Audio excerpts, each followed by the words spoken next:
नमस्कार, स्वागत है आप सबका। मैं पुनीत पाठक और दिन भर की मध्य प्रदेश की बड़ी खबरें विस्तार से देखते हैं। शुरुआत एक अहम खबर से। रीवा से खबर है। घरेलू विवाद में पति ने पत्नी के हाथ पैर काट दिए।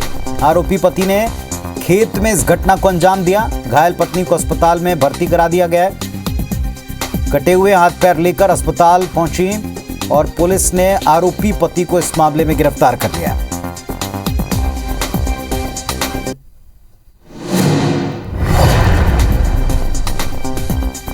तो रीवा से एक बड़ी खबर। घरेलू विवाद में पति ने पत्नी के हाथ पैर काट दिए। आरोपी पति अब पुलिस गिरफ्त में है। राजीव पांडे सहयोगी हमारे साथ में जुड़ गए। राजीव, बताएं क्या हुआ है। बिल्कुल, ये रीवा जिले के रायपुर करचुलियान थाना क्षेत्र का पूरा मामला है, जो कि रीवा से मुश्किल 10 किलोमीटर की दूरी पे है। यहाँ पे एक पति ने हैवानियत दिखाई है और अपनी ही पत्नी के एक हाथ और एक पैर काट दिया है। ये बताया जा रहा है कि काफी लंबे समय से घरेलू विवाद इनका चल रहा था। मारपीट ये अपनी पत्नी के साथ काफी लंबे समय से कर रहा था और आज इस तरह की घटना को इसने अंजाम दिया, जो दिल दहला देने वाली घटना है। इसने बताया जा रहा है कि ये जो घटना को अंजाम दिया तो वो खेत में दिया। पहले घर से उसको बहला फुसला के कुछ काम के बहाने खेत में लेके, घर से दूर खेत में लेके गया और वहां पे धारदार हथियार से इसका एक पैर और एक हाथ दोनों धड़ से अलग कर दिया। जब ये घटना की सूचना वहां लोगों को मिली, स्थानीय लोगों को, उन्होंने तुरंत पुलिस को सूचना दी और पुलिस मौके में पहुंची घटनास्थल पे और उनकी पुलिस की मदद से घायल महिला को संजय गांधी अस्पताल रीवा में तुरंत ही उपचार के लिए ले आया गया, जहां पे आईसीयू में उसका इलाज जारी है और उस आरोपी पति को पुलिस गिरफ्तार कर ली गई है और जांच शुरू कर दी गई है।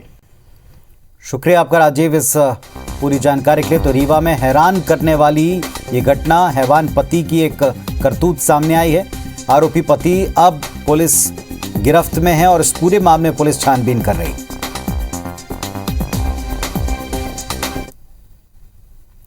मध्य प्रदेश में पंचायत चुनाव में ओबीसी आरक्षण पर रोक के सुप्रीम कोर्ट के फैसले के बाद सीएम शिवराज सिंह ने आज प्रदेश के महाधिवक्ता और विधि विभाग के प्रमुख सचिव के साथ बैठक की।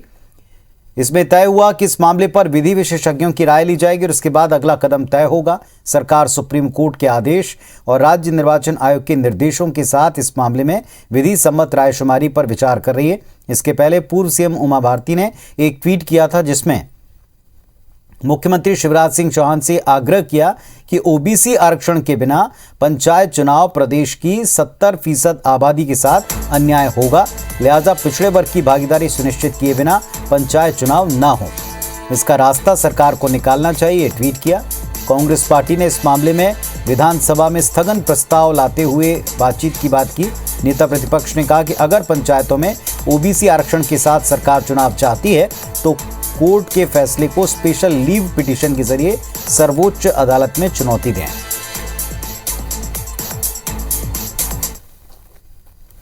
जो रोटेशन के संबंध में सुप्रीम कोर्ट का आदेश आया है, उस पर जो भी वैधानिक स्थिति है उस पर चर्चा होगी। अदालत में कांग्रेस के प्रवक्ता गए, कांग्रेस गई, कांग्रेस के सांसद गए। क्यों गए? जनता की अदालत में जाना चाहिए था। लोकतंत्र में जनता की अदालत सबसे बड़ी होती है, वहां जाते और जीत के आते। अब गए, अब सफाइयां दे रही है कांग्रेस। सरकार का दायित्व था इसमें करने का, हमारा तो सीमित था रोटेशन का। हम ये मामला जोर से उठाएंगे कि अगर इस प्रकार का अन्याय होता है, इस प्रकार का हमने स्थगन प्रस्ताव हम मूव कर रहे हैं, हम चाहेंगे कि इसको स्वीकार करें, इसमें बहस करें, बताएं, सच्चाई की पोल खोलें। मध्य प्रदेश विधानसभा के शीतकालीन सत्र के पहले दिन सदन में शहीद CDS Bipin Rawat, group captain Varun Kumar और अन्य दिवंगतों को श्रद्धांजलि दी गई। इसके बाद सदन की कार्यवाही कल तक 21 दिसंबर तक के लिए स्थगित कर दी गई। इसके पहले नवनिर्वाचित 3 विधायक पृथ्वीपुर से शिशुपाल यादव, जोबड़ से सुलोचना रावत और रैगांव से कल्पना वर्मा को विधानसभा अध्यक्ष डॉक्टर गिरीश गौतम ने विधानसभा की सदस्यता की शपथ दिलाई। मीडिया से चर्चा में कांग्रेस नेताओं ने आरोप लगाया कि ओबीसी आरक्षण के मुद्दे पर बीजेपी की कथनी करनी सामने आ गई। जवाब में सत्ता पक्ष की तरफ से कहा गया कि आज आरक्षण को लेकर जो भी स्थिति बनी वो कांग्रेस की वजह से है। ओबीसी के नागरिकों को अपना अधिकार चाहिए और ओबीसी के नागरिकों के साथ जो धोखा कर रहे हैं आरक्षण के नाम पे, ओबीसी के नाम पे सिर्फ राजनीतिक रोटियां सेकना बीजेपी का काम है और जब भी हक और अधिकार की बात हो उससे वंचित करने का काम भारतीय जनता पार्टी करती है। एक बड़ी आबादी के साथ में आपने ये छल किया है, पीठ में छुरा घोंपा है। बाहर आके आप उनकी बात करते हो और अदालत में जाके उनका विरोध करते हो, ये गलत है।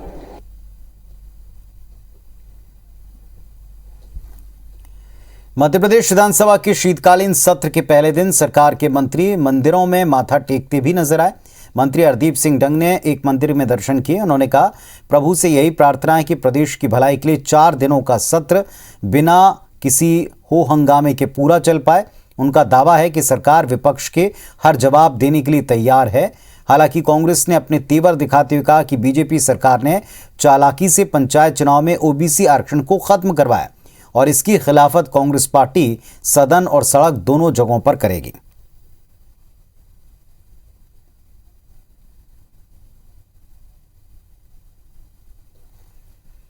मध्य प्रदेश विधानसभा के पूर्व अध्यक्ष एनपी प्रजापति ने विधानसभा के सुरक्षा कर्मियों पर बदसलूकी का आरोप लगाया।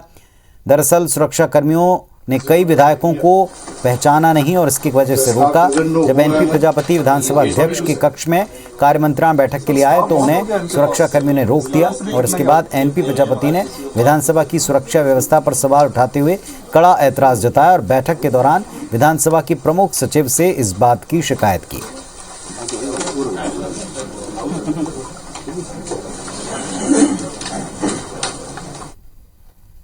भोपाल में पंचायत चुनाव के पहले चरण में होने वाले नामांकन दाखिले के अंतिम दिन आज तमाम सेंटर्स पर उम्मीदवारों की खासी भीड़ उमड़ी। भोपाल में 11 सेंटर्स पर अब तक कुल 1,500 से ज्यादा उम्मीदवारों ने अलग अलग पदों के लिए नामांकन दाखिल कर दिया है। अधिकारियों का अनुमान है कि देर शाम गणना के बाद इस आंकड़े में और इजाफा होगा। नामांकन दाखिले के लिए ऑनलाइन टीम अलग से बनाई गई, इसके सत्यापन का काम होगा। बीते 13 दिसंबर से नामांकन पत्र दाखिल करने की प्रक्रिया शुरू हो गई। कल सुबह 10:30 बजे जांच कर अंतिम रूपरेखा तैयार की जाएगी। आगामी 23 दिसंबर दोपहर 3 बजे तक नाम वापस लिए जा सकेंगे। 23 दिसंबर को नाम वापसी के बाद चुनाव लड़ने वाले उम्मीदवारों की अंतिम सूची तैयार की जाएगी।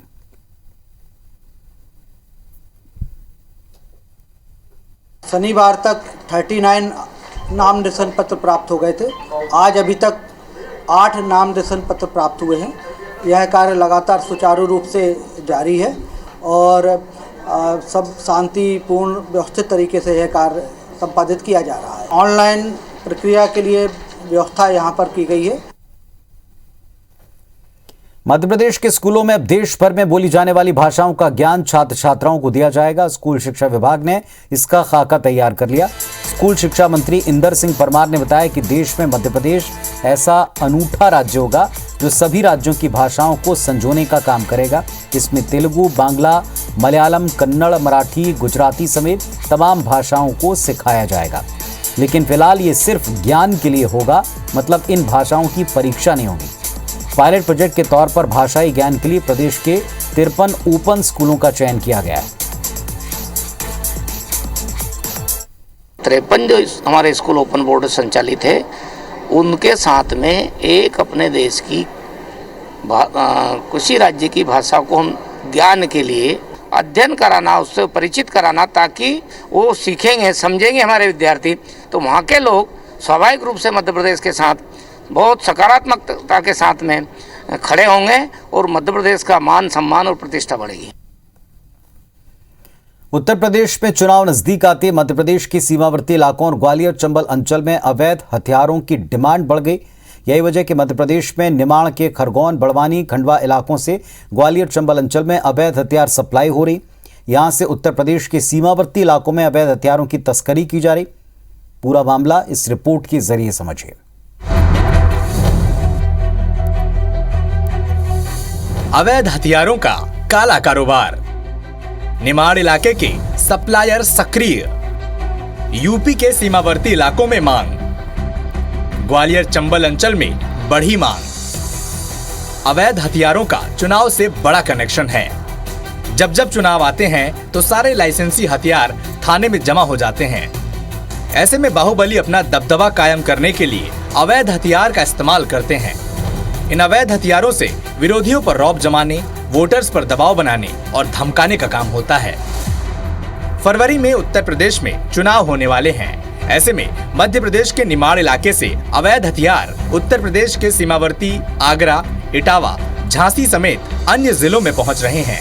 निमाड़ अंचल से तस्कर 3000 में कट्टा, 8000 रुपए में पिस्टल लाते हैं और ग्वालियर चंबल अंचल में कट्टा 6 से 8000 और पिस्टल 22 से 25,000 रुपए में बेचते हैं। वैसे ग्वालियर चंबल अंचल में कुल 1,25,000 लाइसेंसी हथियार हैं। पुलिस के जानकार मानते हैं कि लाइसेंसी हथियारों से 5 गुना ज्यादा अवैध हथियार रहता है। ग्वालियर चंबल अंचल में पुलिस लगातार कार्रवाई भी कर रही है। बीते 2 महीनों में पुलिस ने 2 फैक्ट्रियों का खुलासा किया है। करीब 1 दर्जन तस्करों को गिरफ्तार कर 100 से ज्यादा अवैध पिस्टल, कट्टे और सैकड़ों कारतूस बरामद भी किए हैं। अवैध हथियार पे हम लगातार काम कर रहे हैं और काफी बड़ी संख्या में हमने यूपी और खरगोन से आने वाली पिस्टलें और छोटे हथियार जो है उन्हें पकड़ा है।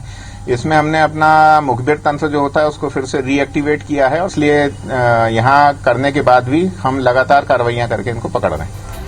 ग्वालियर चंबल अंचल में पुलिस ने हथियार तस्करों पर कार्रवाई की है, लेकिन कांग्रेस का आरोप है कि छोटे मोटे हथियार तस्करों को पकड़ा जा रहा है, जबकि उनके बड़े नेटवर्क पर कार्रवाई नहीं हो रही है। वहीं बीजेपी का कहना है कि पुलिस प्रशासन अपना काम कर रही है। जहाँ तक अवैध हथियार की तस्करी का सवाल है, विगत 6 महीने बल्कि मैं तो कहूँगा साल भर से बहुत ज्यादा सरगर्मी बढ़ गई है अपने ग्वालियर चंबल संभाग में।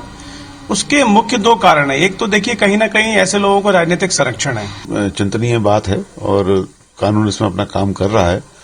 कई बार ऐसा होता है कि जब हम अपराधी को पकड़ते हैं या किसी गैंगस्टर को पकड़ते हैं या किसी ऐसे हथियार सौदागर को पकड़ते हैं तब ये बात सामने आती है। तो इसलिए सरकार को, पुलिस प्रशासन को साधुवाद देना चाहिए, उनकी पीठ थपथपाना चाहिए कि वो बड़े मुस्तैदी से काम कर रहे हैं। बहरहाल चुनाव के दौरान आचार संहिता लगते ही लाइसेंसी हथियार थानों में जमा हो जाते हैं। यही वजह है कि चुनाव में उतरने वाले प्रत्याशी, भाड़े पर काम करने वाले बदमाश, सभी को हथियारों की जरूरत महसूस होती है। लेकिन अब देखना होगा कि पुलिस प्रशासन इस अवैध धंधे पर किस हद तक लगाम लगा पाता है। नासिर गौरी, IBC 24, ग्वालियर।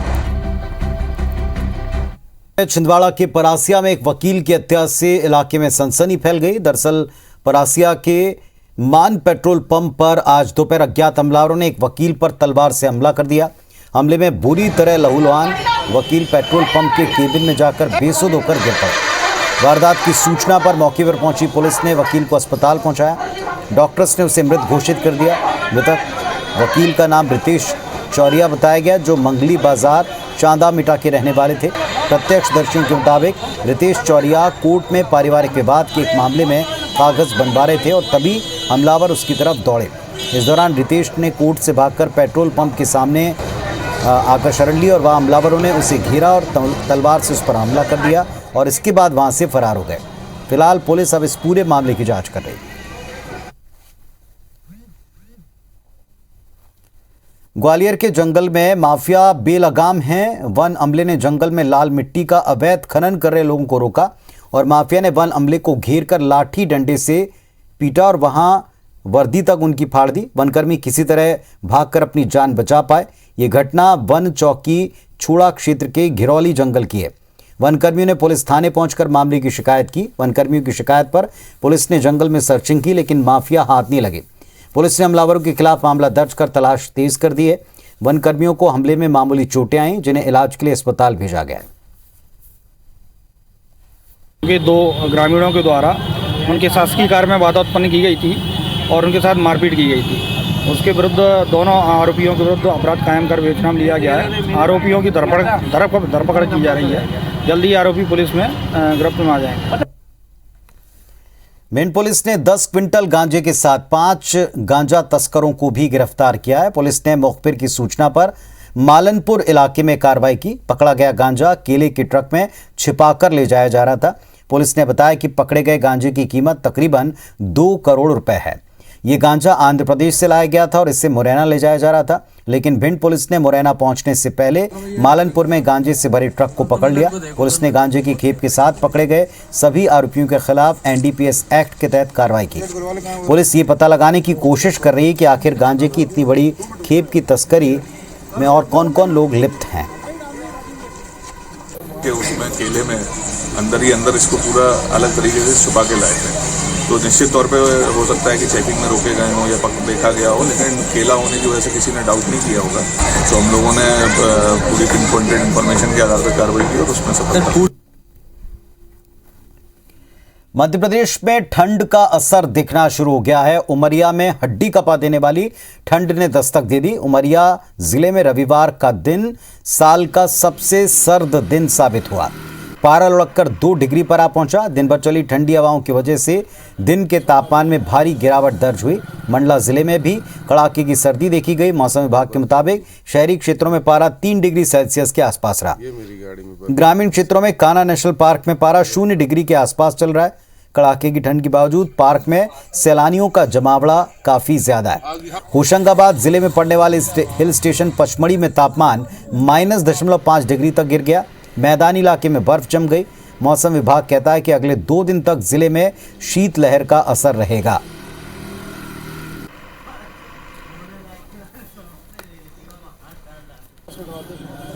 एक्टर विकी कौशल अपनी फिल्म की शूटिंग के लिए इंदौर पहुंचे। एयरपोर्ट पर बड़ी संख्या में लोग विकी को देखने के लिए पहुंच गए। एयरपोर्ट पर विकी ने कार में बैठे हुए फैंस के साथ सेल्फी ली और एयरपोर्ट से सीधे होटल रवाना हो गए।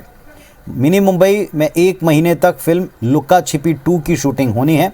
फिल्म की शूटिंग शहर के अन्नपूर्णा चौपाटी, क्रिश्चियन कॉलेज, गायत्री नगर, बड़ा रावला, सराफा, राजबाड़े पर होगी। शूटिंग के लिए रविवार को एक्ट्रेस सारा अली खान भी पहुंची थी। दोनों फिल्म स्टार फिल्म के लिए इंदौरी भाषा और रहन सहन सीख रहे हैं।